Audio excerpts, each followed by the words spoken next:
We now discuss the well-known Arzelà-Ascoli theorem.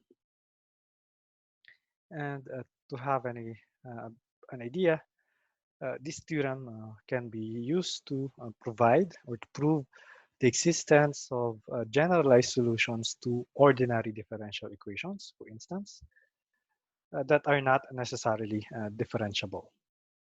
So what you do is you write the differential equation into its integral form, and therefore continuity is sufficient for the integral equation to be well defined. So the Arzelà-Ascoli theorem can be used to prove such framework for ODEs. So solutions, generalized solutions, in the sense that your solutions are not differentiable. So to state, let us state the theorem. So let X be a compact metric space and Y a Banach space. Then a subset A of the space of continuous functions from X into Y is pre-compact if and only if your set A satisfies these two properties: pointwise pre-compactness and equi-continuity. What do we mean by pointwise pre-compactness? This means that for each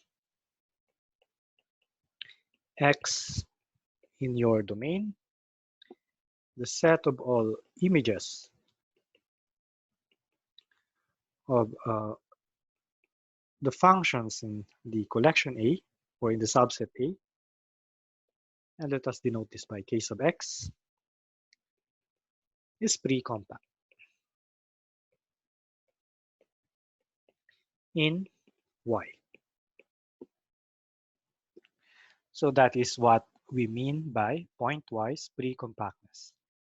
So the set of all images at a given point, at each point, is pre-compact. The second one, equi-continuity, means that for every epsilon greater than 0, there exists a delta, and in general, this delta depends on epsilon, such that if the distance between x1 and x2 is less than epsilon, or I should say less than delta, then the distance between the images is less than epsilon for any f in A. Take note that f consists of continuous functions from x to y. So equi-continuity tells us that this delta can be chosen uniformly with respect to the subset A. Take note that for continuity, for a continuous function f, this implication is valid for a delta, but this delta depends on the function f in general. Equi-continuity tells us that this delta can be chosen uniformly to each element of your subset A. So there's the difference. So you can think of this as they are equally continuous. By that, we can choose a uniform delta for each function in your set A. Before we proceed with the proof, I would like to remark the usual statement, that is, if y is finite dimensional, or y in Kn, then 1 and 2, or 1, can be replaced by the following condition. Let's say 1 prime. So in the finite dimensional case for the image, one can replace pointwise pre-compactness by equiboundedness of your collection A. And what do we mean by this? Take note that f being a continuous function on a compact metric space, this means that f is also bounded. So we know that the norm is finite, but equiboundedness means that the supremum of all those upper bounds must be also bounded. Okay, so you can think of this as some sort of uniform boundedness of your set A.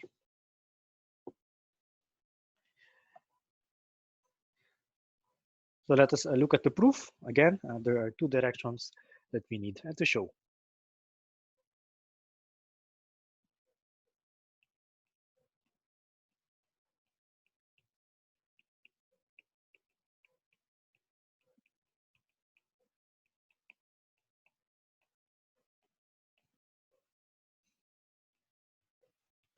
So for this direction, suppose that we have a subset that is pre-compact.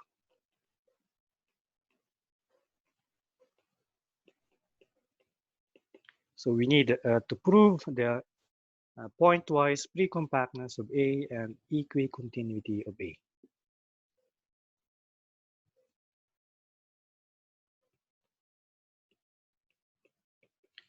For each point in your domain, in your compact metric space domain, the map f sub x, so it takes a function, a continuous function from x to y into y,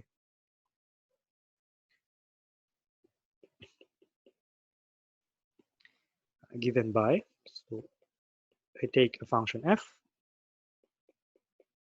continuous from x to y.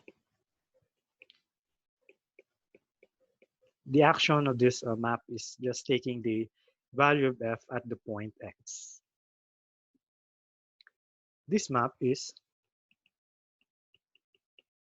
Lipschitz continuous.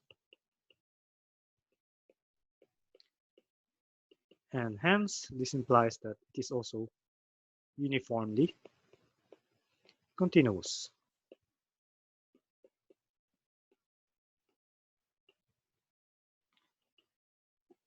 To see that it is indeed a Lipschitz continuous, so taking the norm of this difference,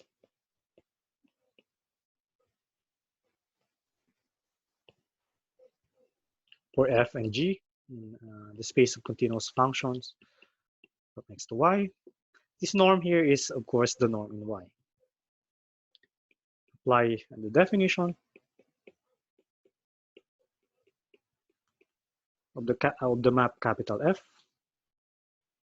But since the norm in this space of continuous functions is the supremum, this is less than or equal to the norm of the difference in the space C. So in particular, the Lipschitz constant is equal to 1.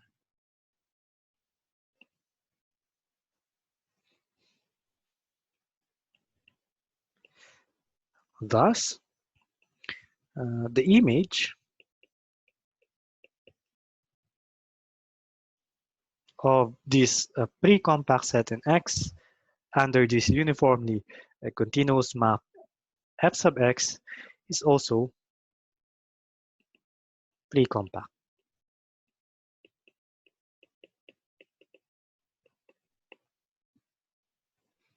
But what is f sub x of A?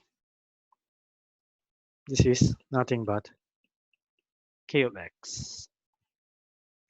And k of x is this set here.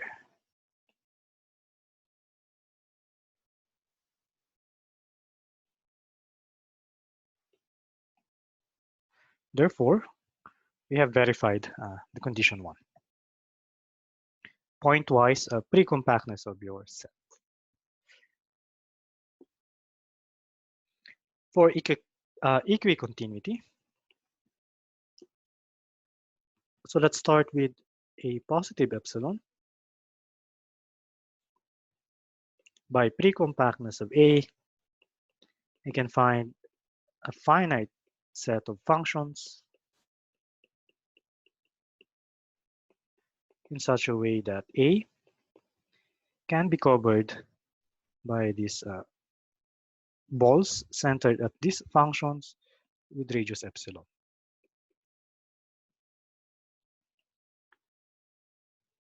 So again, this is valid due to the pre-compactness of A. And we adjust the radius into, let's say, epsilon over 3.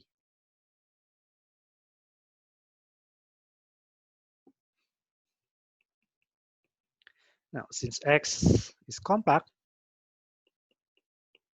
and note that a continuous function on a compact space is uniformly continuous. So f sub j is uniformly continuous for each j from 1 to n. Hence, for each j, there is a delta j greater than 0, such that if the distance between 2 points, say x1 and x2, is less than delta j, then the distance of the corresponding images is less than epsilon.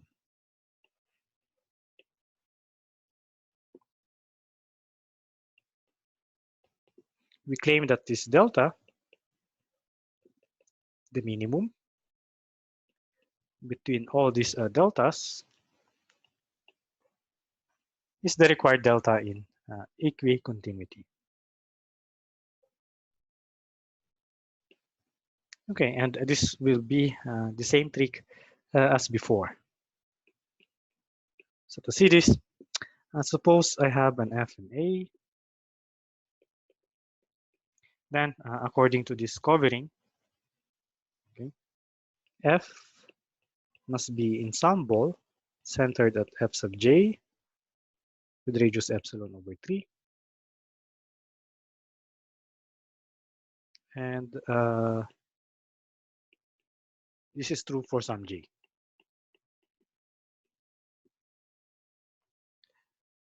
So if, let's say, the absolute value, or I should say the distance between x1 and x2 is less than delta, okay, then of course we're guaranteed that this is also true, since delta is the minimum.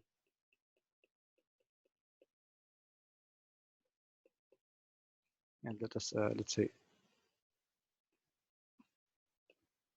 let's focus on delta j.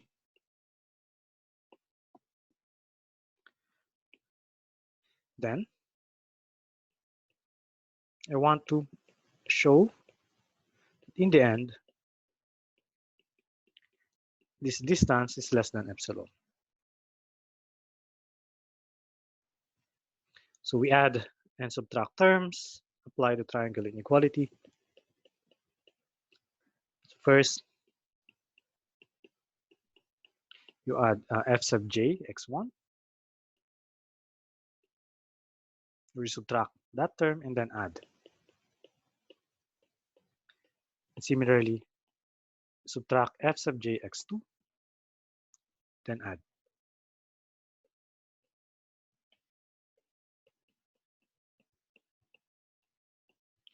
So you can notice here now that that's why we need an epsilon over 3, because we have 3 terms here. And likewise, we replace this by epsilon over 3. Okay, so this one is less than or equal to the supremum norm, the first term. xy. The second term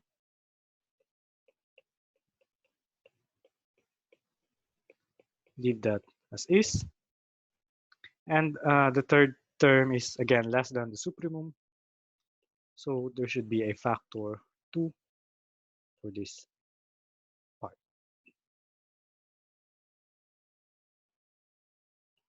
The first one is twice of 1/3, less than twice of 1/3. And the second one is less than 1/3. With, of course, epsilon.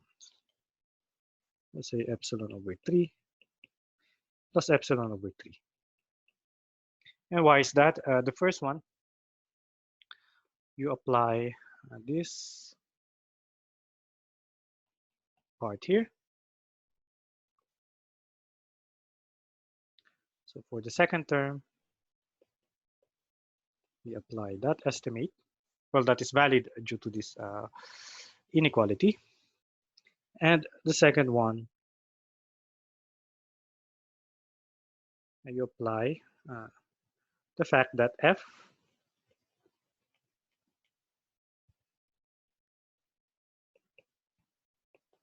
is contained in the ball centered at fj with radius epsilon over 3. So the distance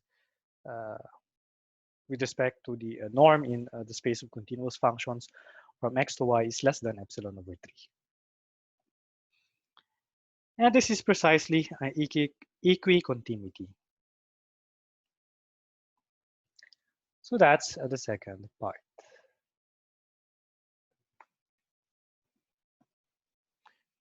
For the converse, so conversely,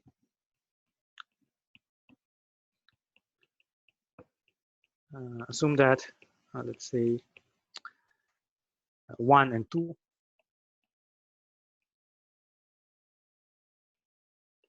are valid.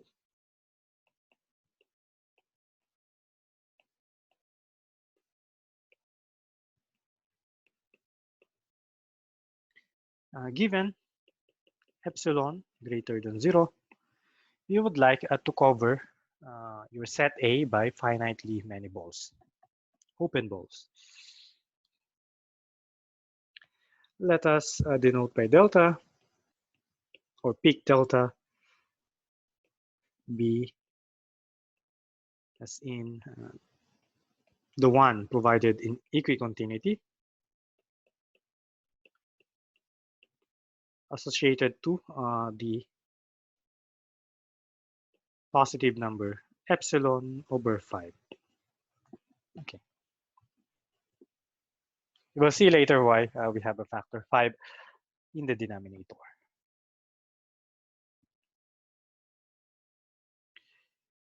Okay, now, since x is compact, okay, I can cover x by a finitely many number of open balls. So what you do is you pick a point in your space. You take the ball centered at that point with radius delta. You collect all those open balls that will cover x, and by compactness of x, it can be reduced to a finite subcover. So this is true for some x1 up to xn in your compact metric space. Likewise, K, okay, defined to be the union of the kxj. So here we only take the values with respect to these centers, x sub j's.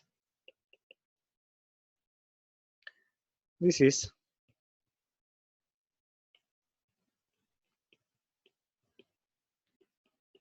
pre-compact in Y. According to 1, due to pointwise pre-compactness, and since this is a finite union, and we know that a finite union of pre-compact sets is again pre-compact. So if it is pre-compact, we can cover this by finitely many balls, let's say BYL, and we take the radius epsilon over 5. For some, let's say Y1 up to. Here, the number of open balls can be different. So let's say M. So L here is from 1 to M. So we have two finite set of points.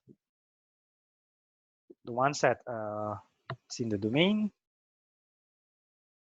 and the other is in the range, or the codomain. So let us focus on the indices. So denote by,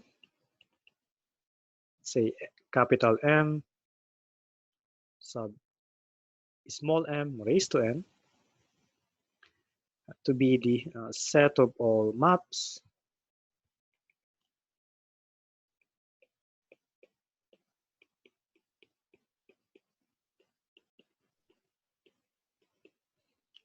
let's say from the set of indices in your domain to the indices of the points y in the codomain.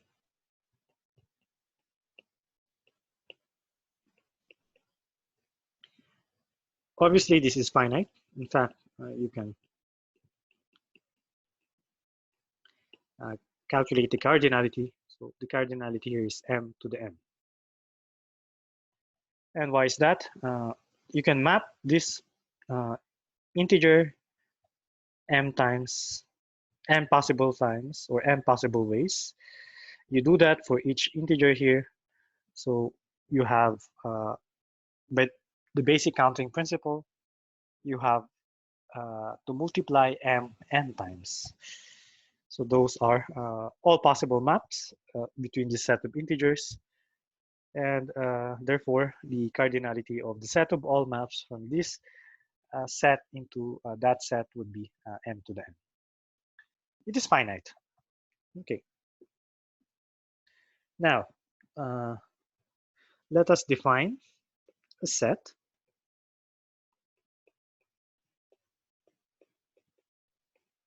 So for each map, let's say sigma,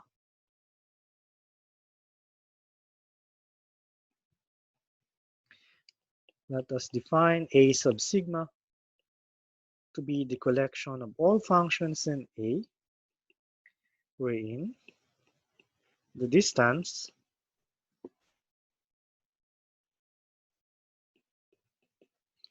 between f of x of j, j from 1 to n, with the center, okay. But now the index is mapped to the image with respect to this function sigma. The distance is less than epsilon over 5. And this must be true for any j. So let us take the max. Of course, f here, or a sigma, can be empty. In other words, what if the distance is greater or equal to epsilon over 5? Then in that case, a sigma can be empty.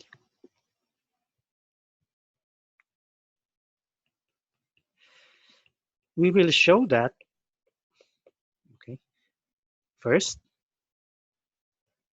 A is in fact the union of the A sigmas.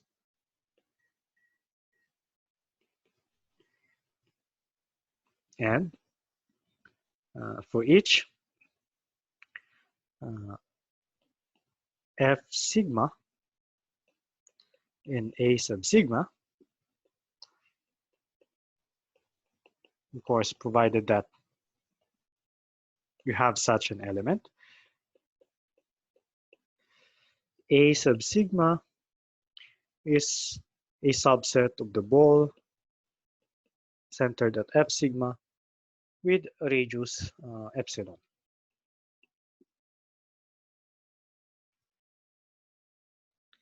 So let us name this. Let's say this is I, double I.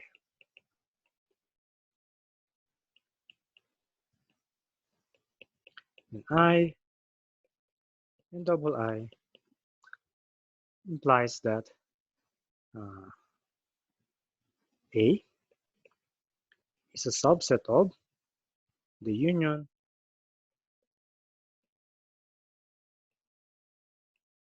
of these open balls. Of course, here F sigma is in A sigma, and A sigma is assumed to be empty. Not empty.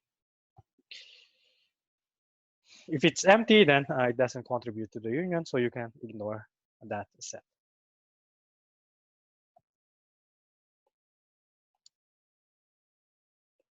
So we have covered A by finitely many balls because this is finite.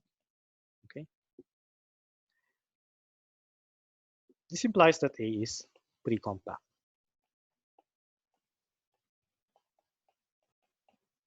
In the space of continuous functions from X to Y.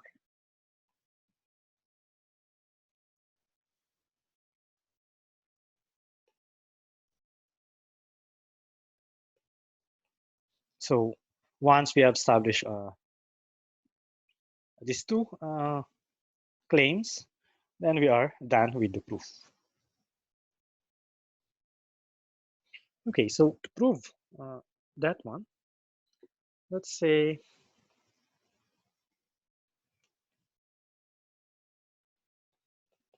okay, let us show I. By definition, so it is clear that A, or the union,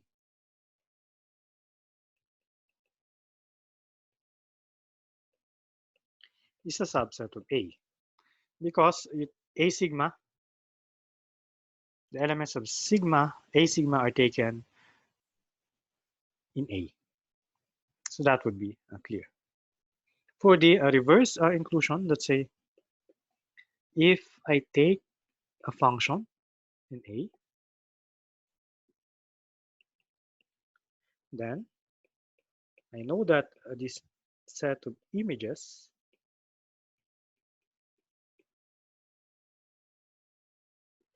is a subset of K.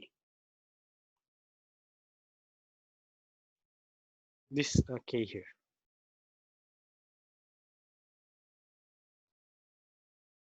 Yes, because here, recall, if you can recall, Kx j is the set of all images where F is in A. So in particular, Fxj is in Kxj. So these values are in K. And let's say for each j in 1 up to n, I can find an index L sub j from 1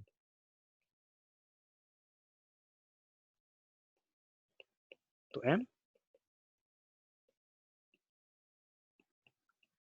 such that f of x sub j is an element of the ball centered at YLJ epsilon over 5.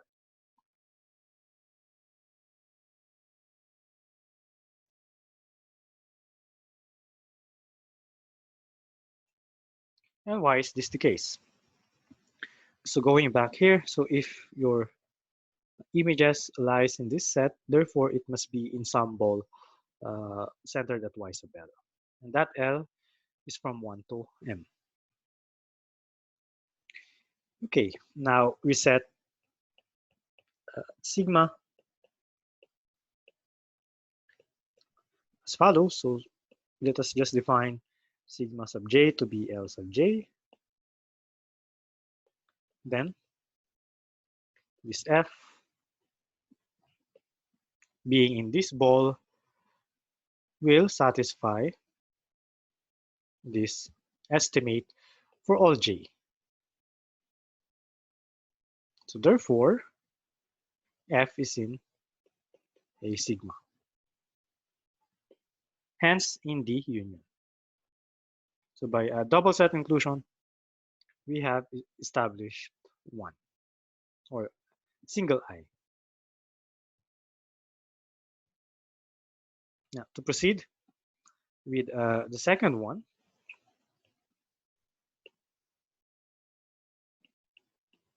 so let us show the second statement. So pick an element F sigma, A sigma, another element F, and X in capital X. Okay, we have covered capital X by balls having center delta. So this means that X must be in this ball. Again, for some J, 1 to N. So if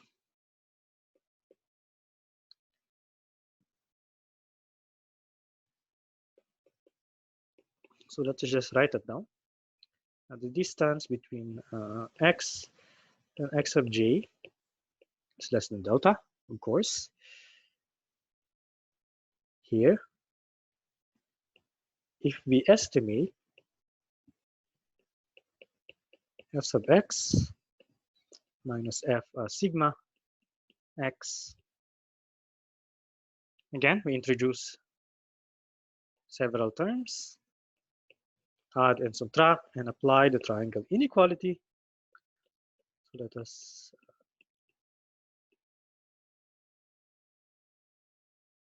subtract F of X of J.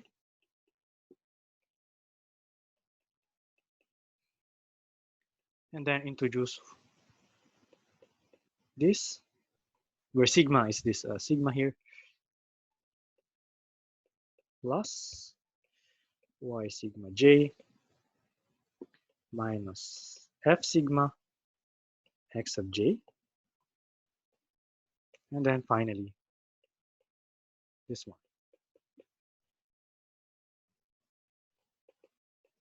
So this is the usual trick that we have. Add and subtract terms. And apply the triangle inequality. Okay, so for this, we will apply the fact that F is in A sigma as well as this one. F sigma is in A sigma, so that this two terms is less than epsilon. Where's that? Epsilon over 5. Okay. And here I will apply equicontinuity. And similarly for this one.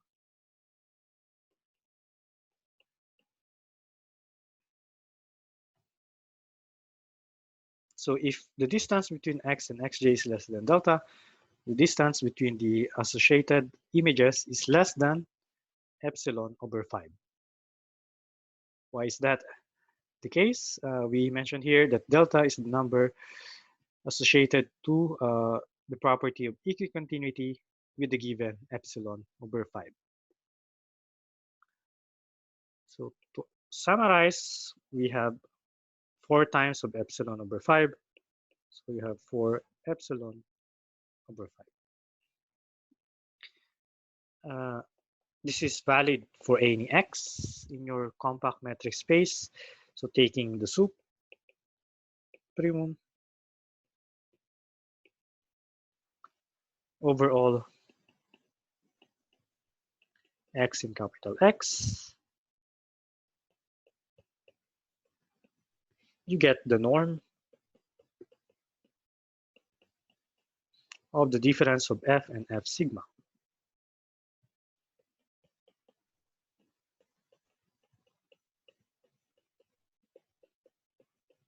And since this is less than 4 epsilon over 5, this is now less than or equal to 4 epsilon over 5. And that's why we have a 5 in the denominator, so that this will be epsilon, less than epsilon.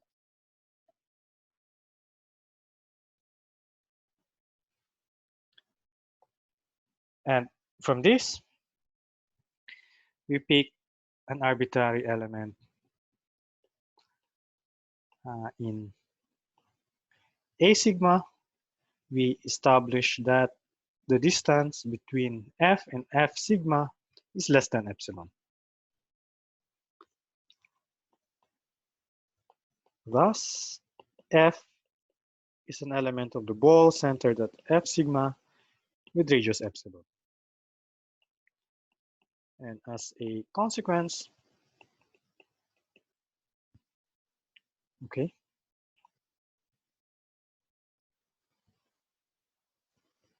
A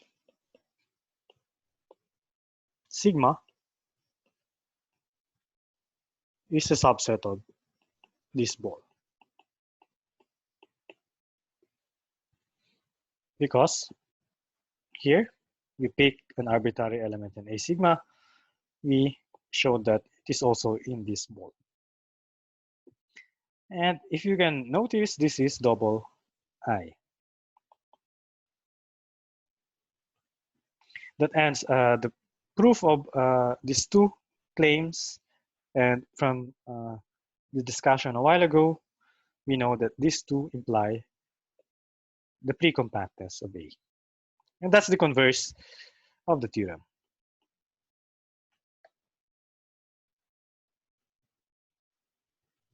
So going back to the statement of the Arzelà-Ascoli theorem, pre-compact subsets of the space of continuous functions on a compact metric space into a Banach space is pre-compact.